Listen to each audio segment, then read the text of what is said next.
So what we have here is one really confusing layout. Everything has equal priority and is just all kind of running together. We don't really have any sense of what to really focus on to get the message. So we're going to use the effects window or the effects panel to resolve that problem. This doesn't have hierarchy. In other words, the ability to dictate what the user looks at first, second, third. And we're going to use different transparency effects to bring that hierarchy into play.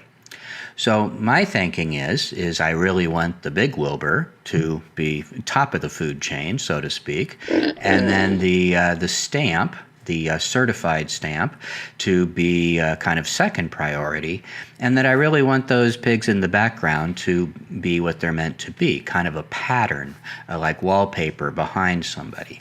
And so those are all things I can do with different transparency effects.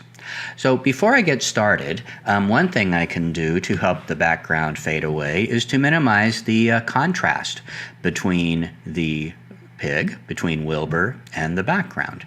And so I'm just going to give it a pink background to put behind all the Wilburs. And so I'm going to get my rectangle tool here and just draw that box. And then swatches. And there is that light pink color that I so dearly love.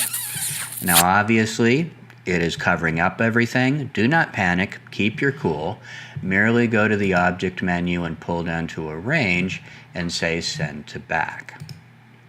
Beautiful. Thanks. So already that helps a little bit. Not a lot of it, just a little bit. So how am I going to lessen the contrast even more between the background pigs and the pink background? I don't know. Well, with my black arrow tool, I'm going to click on those background pigs, which I turned into a group. You can tell by the dotted line right here. And then I'm going to go to the effects menu. And so that is already in your dock right here. And there's two key things that you can do an awful lot with.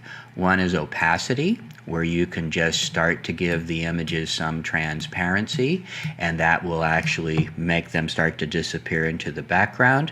But often transparency alone really doesn't look that good. It just looks kind of flat and mushy. Which leads us to the other thing, which is blending mode. So in Photoshop, you've dealt with these blending modes before, and most of them are right here in InDesign. Now let me be frank. Photoshop is better for this stuff. So if this were a real job or something that I wanted to have a little higher quality, I would probably create the background in Photoshop and then import the whole thing into InDesign. But if you just need to quickly do an effect, even if it's just to see what it's going to look like, then InDesign works pretty well. And so the effect I would like to do, and you know, we played with these in Photoshop, so I'm not going to mess around with these. I'm going to go down to Luminosity. And that kind of makes it monochrome, which I like. And so right away, that is helping Big Wilbur stand out a little bit more. But then in combination with opacity, I can really get the look I want. So I'm going to take this to around about 35%. And now it's very clear that my hierarchy is coming into play.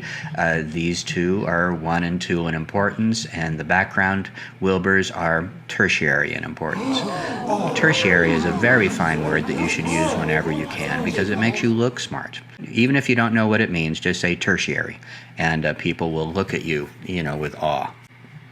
So now how am I going to make this stamp push back just a little bit? I want it to be important, but I don't want it to be as important as Wilbur. Well, I'm going to do the same thing. I'm going to mark it. Now this is an import from Illustrator. And I am going to go to the effects menu, and this time I'm just going to do a multiply, so it'll just kind of merge it into the background a little bit, kind of connects it together. And then the opacity here, I'm just going to play with this till it gets to kind of a happy place. So I think that's a pretty happy place. I don't know how you feel, but there's happiness. Maybe just a touch more. Oh yeah, that's ecstatic. We have found the ecstatic place. So that's great. So now there is no doubt with Wilbur being the star here. So there's one more effect I want to show. I don't think this layout particularly needs it, but I will show you anyway. And so what if I decide I would like a drop shadow on that? Just to kind of, bring it out from the background just a little bit. And by the way, let me say this. I hesitate to show you effects like this because I don't want you to go overboard with these. Less is more. Remember I've said that before? In fact, I've said it quite a bit. It's annoying, isn't it? Less is more. The only time you want to do these effects is if it will enhance your concept or enhance readability. If it's not doing either one of those things, then you are detracting from your message. So if you do a whole bunch of effects, you may think it looks cool, but most likely what you've done is create confusion because it affects the hierarchy. It affects how the information is absorbed.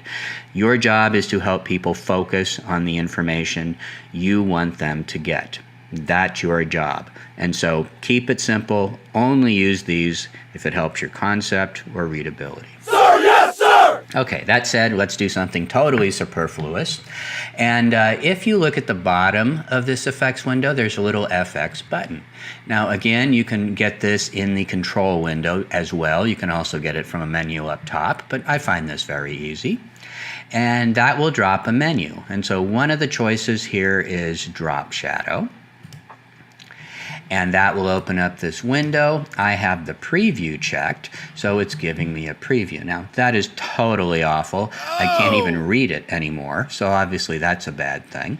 And so part of the problem is the color it's using to make the drop shadow is black. So I'm going to change that to Charlotte Pink, and that will immediately help. It's still too dark, however, so I'm going to change this. Oops, forgot to click OK. I'm going to change this to be, let's go right about 50. Trick is to make it subtle, but not so subtle that you can't see it.